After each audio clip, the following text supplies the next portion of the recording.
Welcome to this tutorial for making loofah soaps.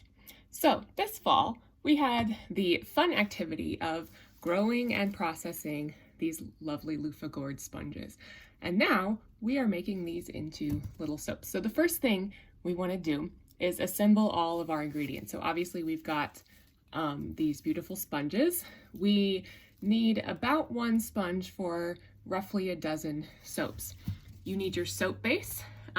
If, like me, you are using a melt and pour base, which is the simplest thing to do, but if you're super handy, you can make your own soap base.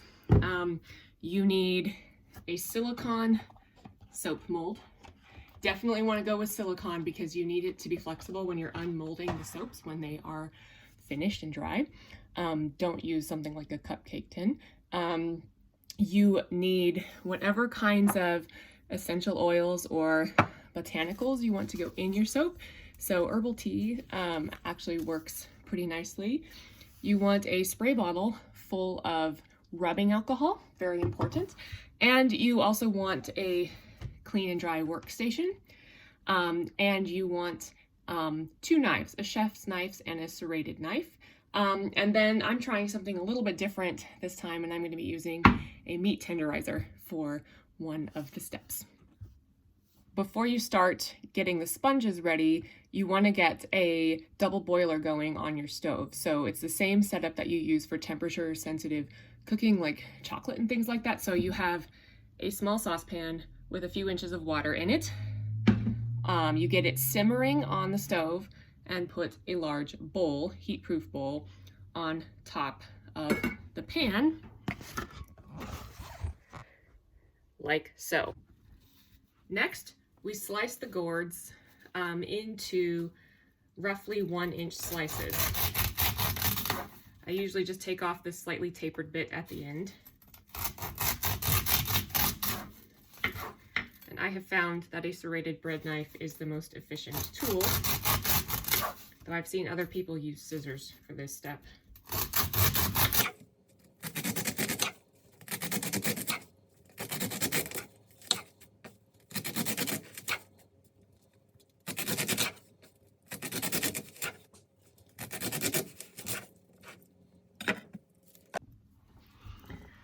Next, I'm trying something a little bit new. Loofah sponges, of course, are great for exfoliation. That's why we want them in our soap in the first place. But when they're super dry and hard, they can feel pretty scratchy on the skin. And so the idea now is to smack them a little bit with the meat tenderizer to just break down the fibers a little bit. I've also selected for sponges from my collection that feel a little on the softer side, so I'm hoping they'll do a little bit better on this front. So I'm just gonna smack them a couple times here.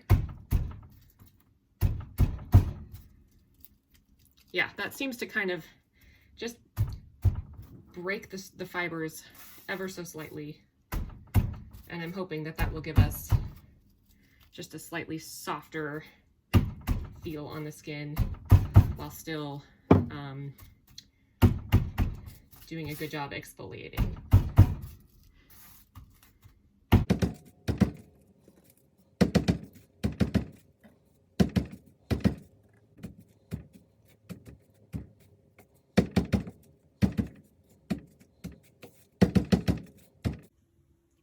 Next, we put the sponges into the mold, and they're nice and ready to go. Next step, chop up the soap base into approximately 1-inch cubes. I only do 1 pound of soap on the double boiler at a time because I feel like it melts much faster that way, and it seems to be more efficient actually to work in smaller batches, and you'll keep better control over what's going on with your temperatures and your botanicals as well. So, chef's knife on the cutting board. I did clean this after finishing up with the sponges. It's just soap, you know, so it's got the consistency of like a hard cheese here.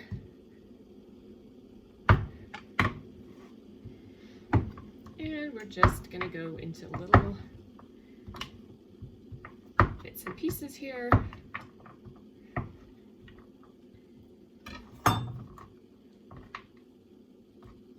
And this is gonna go straight into my lovely double boiler here, which is boiling on the bottom layer. If you ever lift this bowl up, do be careful about the steam. It can get very hot. And I've just turned the temperature down so that will reduce down to a simmer. And now we've got it all on the boiler. You can see it's starting to melt where it's touching the hot bowl. This will take at least 10 minutes for it to completely liquefy. So I am using stuff that I also use in the kitchen for food, and I'm not worried about that because this is just a natural soap here. This is a shea butter based soap. I think it's probably actually safer than my dish detergent. So I'm not worried about this as long as it gets washed. Now about 3 minutes later, you can see it's melted quite a bit more. And it always seems to get into this phase where the cubes start to really form one giant mass. So you want to just keep breaking them up. I want to clarify, I said I'm using dishes that I will also clean and eat out of. I'm doing that because this is a pre-made soap base. I am not using raw ingredients like lye or anything else that's like caustic and potentially dangerous. Just plain old pre-made soap. Here we are about 8 or 9 minutes in. It's almost entirely melted. We've still got a few bigger cubes in there. And you do want to scrape the sides as you're going. I kind of can't do this with one hand. Here we are at 12 minutes, and it's pretty much liquid. I should have mentioned about the double boiler that you don't have to use a double boiler to do this. You can also use a microwave. For reasons I'm not really sure I can explain, I don't own a microwave. So that's why I use the double boiler, but I do think it gives you kind of nice control throughout the process. And so we're pretty much liquid here. It does tend to form a skin. It seems to solidify at still a pretty warm temperature, so you just keep stirring it and keep scraping the sides, maybe even scraping the spoon off. So things you use for scent, and you know, whether or not anything you put in gives it any other kinds of like medicinal qualities, I am not qualified to pass judgment on that. Use oil-based stuff. So essential oils are great. Don't use anything alcohol-based like vanilla extract. I can't explain the chemistry, but the whole internet seems to agree that adding alcohol into the soap itself will cause problems. So I have got my lovely little lavender essential oil, and I'm going to give it a good dose. That's probably about a teaspoon or so that I've put in. I tend to just go by the smell test. Does that smell like enough lavender? I feel like once it solidifies, meaning the soap solidifies and cures, the scent is a little bit fainter than what it smells like when it's still hot. So I tend to err on the strong side. As I said, herbal tea is also a nice addition. So this is a nice kind of cinnamon vanilla flavored tea. I'm adding 1 tea bag per pound of soap. And that seems like a reasonable ratio. It's tea. It does actually, I think, help a little bit to give it a minute while the base is hot to actually steep a little bit and get a little bit more of the scent infused into the soap. And this is what we look like at this stage.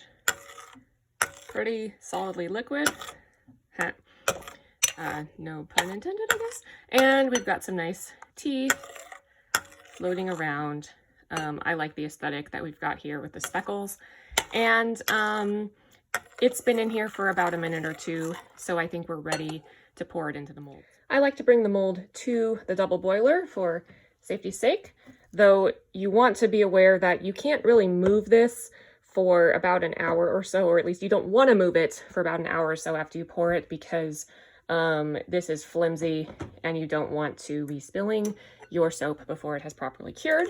So You can kind of see that skin on the surface, so you just keep stirring it. And I paused because I almost forgot a very crucial step.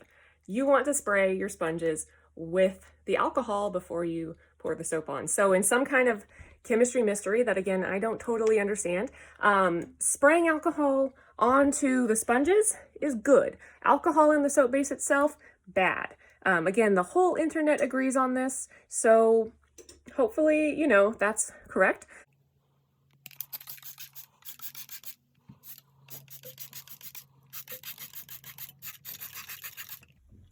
I only did 5 of them because at most 5 is how many you're going to get out of a single pound of soap base. And then my super sophisticated method here, I simply spoon the mixture in.